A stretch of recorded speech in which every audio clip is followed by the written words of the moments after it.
Assalamualaikum warahmatullahi wabarakatuh.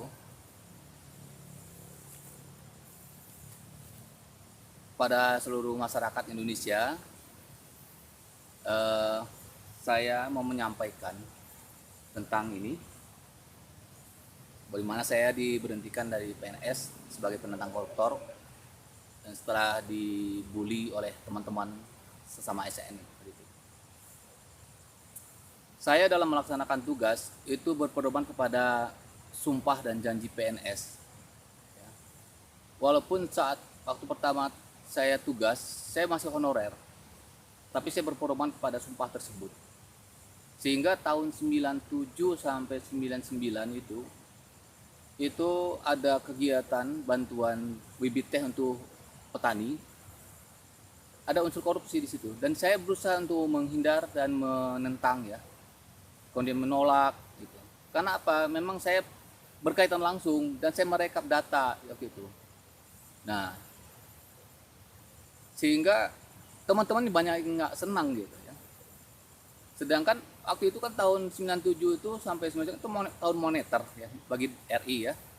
Tahun moneter dan anggaran kegiatan itu antara 700 juta sampai 1 miliar lebih, 1 miliar 50 juta kalau nggak salah terakhir yang saya ketahui yang paling besar itu dulu. Bayangkan itu. Nah, itulah yang saya tentang. Kemudian teman-teman ini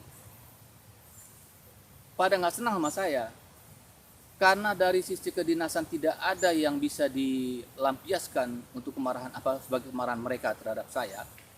Mereka melampiaskan kebencian terhadap saya itu ya justru malah melakukan dengan cara penuduhan atau penghinaan terhadap ras saya sebagai orang Minang, orang Padang. Di sana saya dikatakan dasar orang Padang tukang tipu. Ini ada apa hubungannya dengan apa yang saya lakukan kan? Saya menghindar dari korupsi.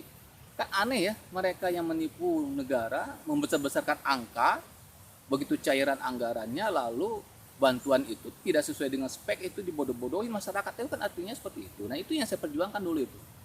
Nah berkembang lagi mereka ini menghina. Kalau orang Padang perempuannya menikahnya itu beli kontol katanya. Apa hubungannya dengan tindakan saya ini gitu. Tapi saya sabar, nggak melakukan perlawanan. Terus orang Sunda sendiri bagaimana? Apa bukan jual memek namanya? Tapi nggak saya ngomong, saya diam aja. Ya. Kemudian penghinaan itu terus berkembang. Ada lagi ucapan kalimat dasar orang Padang cari makan Sukabumi. Nanti kawinnya harus ke orang Padang lagi. Goblok, mengurangi jatah orang Sunda jadi PNS. Dari kalimat inilah dasarnya sehingga saya dipaksa harus menikah dengan wanita pribumi. Dan mereka memaksa saya, menjodohkan saya dengan seorang wanita pribumi. Karena saya menolak, salah satu di antara mereka, namanya Pak Munir, leher saya itu dipiting. Saya harus mau menikahi wanita yang mereka jodohin. Anda bisa bayangkan, orang tua saya aja nggak pernah, ujung rambut aja nggak pernah disentuh ketika saya menolak jodoh dari mereka. Tapi ini mereka enggak.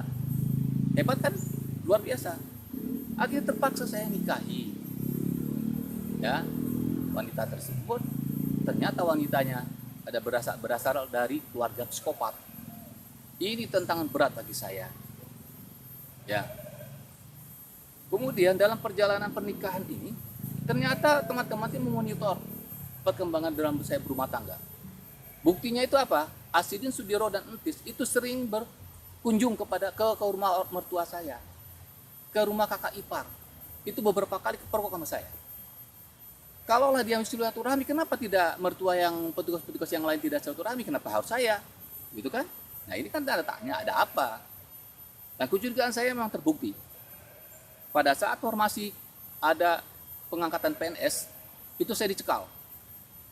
Ya, Dinas Perkebunan Provinsi Jawa Barat itu mencegah saya sehingga saya tidak bisa ikut testing. Karena nomor testing saya nggak dapat. Akhirnya berjuang saya ke Deptan, Departemen Pertanian.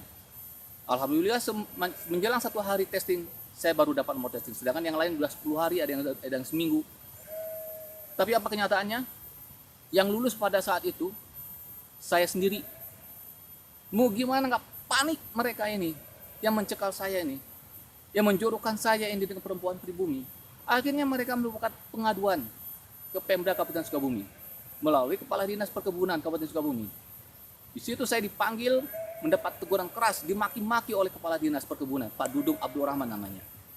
Saya dimaki-maki atas tuduhan tidak baik terhadap istri dan mertua, sombong kepada teman-teman. Anda bisa bayangkan itu. Lalu saya jelaskan, Pak, saya menikahi istri dipaksa, Pak. Pak Munir itu sempat membiting leher saya karena saya menolak. Apa itu saya sombong?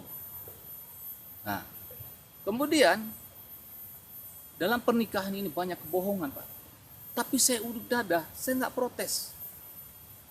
2 bulan kemudian setelah nikah, saya mengetahui istri melakukan skandal percintaan dengan suami orang. Wajar dong saya marah. Ya. Tapi apa? Ketika mertua dan kakak ipar meminta supaya saya memuliakan istri, membiayai kuliah istri, saya kuliahkan. Nah, 4 bulan setelah kuliah hamil, 7 bulan setelah nikah akhirnya.